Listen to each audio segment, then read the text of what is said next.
Sinusulong sa Kamara panukali pagbawal ang pagtitinda ng mga pagkaing karne tuwing araw po ng Lunes sa lahat ng elementary at high school canteen. Ano naman kaya masasabi rito ng mga estudyante? Saksi si Pia Arcangel. Di raw ganun kadali magpakain ng gulay sa mga bata, lalo na sa school kung saan maraming pagkain pwedeng pagpilian. Kaya naman isinusulong ngayon sa Kamara ang pagkakaroon ng tinatawag na Meatless Monday o luntiang Lunes, kung kailan ipagbabawal ang pagtitinda ng karne sa mga kantin sa lahat ng elementary at high school sa bansa. Mayaman naman sa gulay ang bansa at marami raw pwedeng alternatibo sa karne.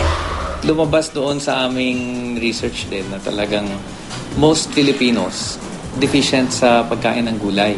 Also, bukod sa malnutrition, ang madalas na sakit na rin ngayon, lalo na yung mga adults, yung obesity. So talagang mukhang kinakailangan na sa ating bansa yung mas mataas na kamulatan sa healthy diet. Hindi naman daw problema kung may sa batas ito ayon sa DepEd. Hindi rin daw pipilitin ng mga estudyanteng bumili ng pagkain sa kantin kung sakali dahil pwede sila magbaon ng masustansyang pagkain. Doon sa mga kantin natin, talagang ini-encourage natin na yung mga nutritious food. Ang mga paaralan nga gaya ng batas sa National High School, handa raw na ipatupad ang Meatless Monday. Maraming sources ng protein na hindi lang naman karne ang source. Kunyari spaghetti pero ang ipinanghalo sa spaghetti ay tuna. Pero ang mga estudyante, hati pa sa ngayon ang opinyon. Iba't iba naman po yung gusto ng tao. Minsan po ibang estudyante ayaw naman po ng gulay. Di ba? Pipili na lang po nila yung karne na bilhin. Gusto niyo yung kumakain ng karne? Opo. Masarap siya. Masarap po siya.